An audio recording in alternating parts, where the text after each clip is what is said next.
The marine ecosystem I picked for this project is the Hudson River. The Hudson River is located in New York, and as shown in this photo, it cuts through most of the east of the state. The climate in the Hudson River varies per season. There are warm summers and cold winters. The maximum temperature occurs during the month of August, where the water reaches 25.5 degrees Celsius.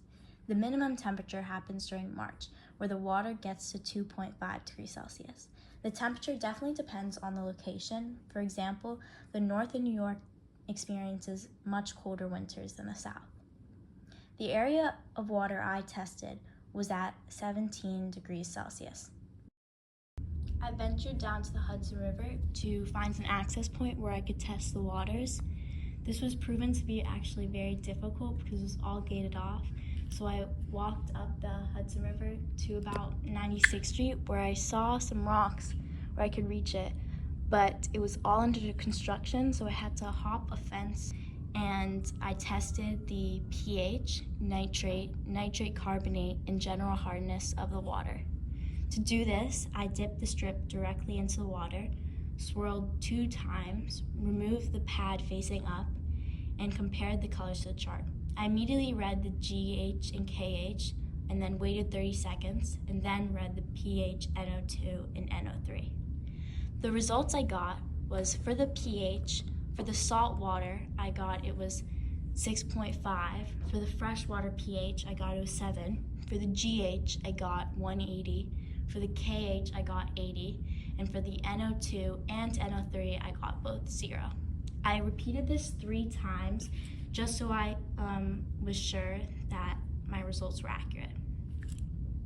The Hudson River consists of brackish and freshwater tidal wetlands that provide habitats for diamondback terrapins, fiddler crabs, rails, kittlefish, river otters, turtles, bald eagles, and other raptors, marsh wrens and herons, crayfish and dragonflies, and blackbirds.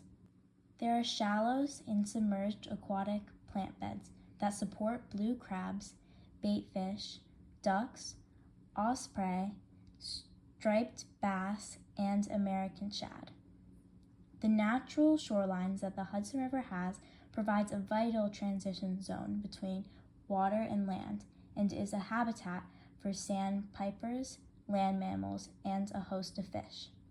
The river's bottom is kneaded by sturgeons, hog chokers, native mussels, and oysters. The deep water habitats are used by many fish, shellfish, and invertebrates that help the food chain and cycle nutrients and sediments. The Hudson River has tributary streams that make it accessible to river herrings, American eels, and other animals that are declining through the northeast. As for producers, consumers, and decomposers of the Hudson River, the producers convert sunlight into energy throughout photosynthesis. Examples of producers in the Hudson River are phytoplankton and rooted aquatic macrophytes. They both carry out photosynthesis and are an important part of the food chain. As for consumers, consumers are organisms that eat plants and or other organisms. Examples of consumers in the Hudson River are fish, aquatic invertebrates, birds, raccoons, and otters. All of these animals work together to form a balanced ecosystem that allows the Hudson River to thrive. Decomposers break down dead organisms and recycle nutrients into the ecosystem. In the Hudson River, bacteria, fungi, and species like amphipods, worms, and small crustaceans are decomposers. As for the human impact of the Hudson River, many areas of the river bottom have been dredged to create and maintain a shipping canal. Tidal wetlands and shallows have been filled, and in some areas, fill covers 1/3 of the river's original surface area.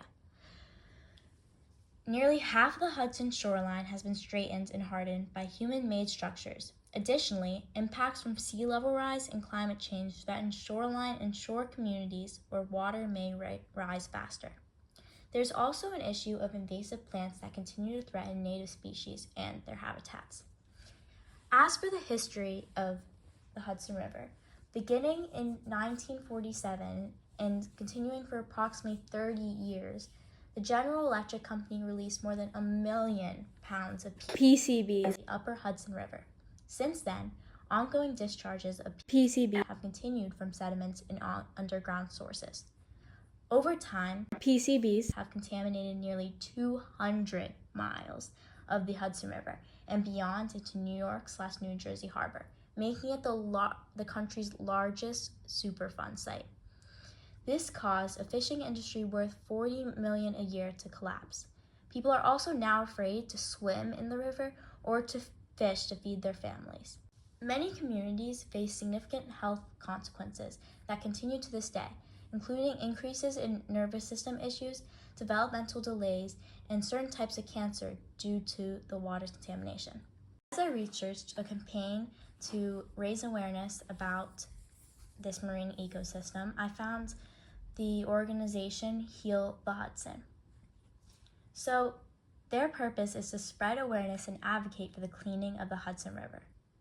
Currently, they're advocating for people to submit public comments to the EPA to let them know that a healthy river is important and they can't keep ignoring the necessary cleanup. What you can do right now to help the cleanup of the Hudson River is to send a letter to the EPA. If you scan this QR code, it will send you to the Heal the Hudson's website. If you scroll to the bottom, you will see a pre-written letter to the EPA. All you have to do is fill out your first name, last name, email address, and then submit your comment.